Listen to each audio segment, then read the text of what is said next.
ইসলামী আইনের বিরুদ্ধে অপপ্রচার করা হয়। এরা তো ক্ষমতায় গেলে সমস্ত মানুষকে পঙ্গু বানায় ফেলবে। কয় কিভাবে? বলে যে এই দেশের মানুষ, বেশিরভাগ মানুষ জনগণের সম্পদ চুরি করে, তো বেশিরভাগ মানুষের হাত কাটা যদি যায় তাইলে তো এই সমাজটা হাত কাটা বাহিনীর সমাজ হয়ে যাবে। না, হাত কাটা যাবে। এই আইন জারির পরে এই ধরনের অপরাধ যারা করবে তাদেরকে বলে দেওয়া হবে এখন থেকে এই অপরাধের সাথে যাদেরকে পাওয়া যাবে তাদের ক্ষমা নেই। 2 নম্বর, দেখা হবে যে লোকটি চুরি করেছে সে কি পেটের জ্বালায় যন্ত্রণায় আগুন নিবানোর জন্য চুরি করেছে।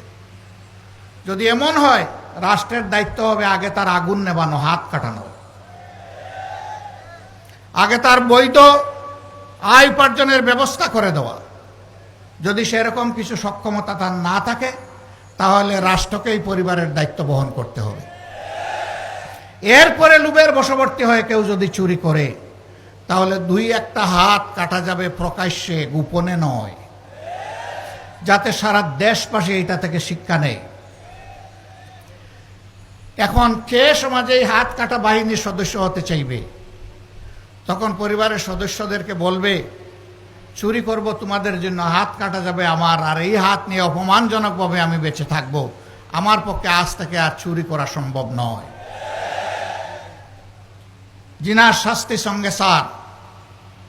বলে যে সব মানুষই তাইলে মারা যাবে, এরকম গোপনে ছুটিয়ে প্রকাশ্যে কত ধরনের জিনা হচ্ছে।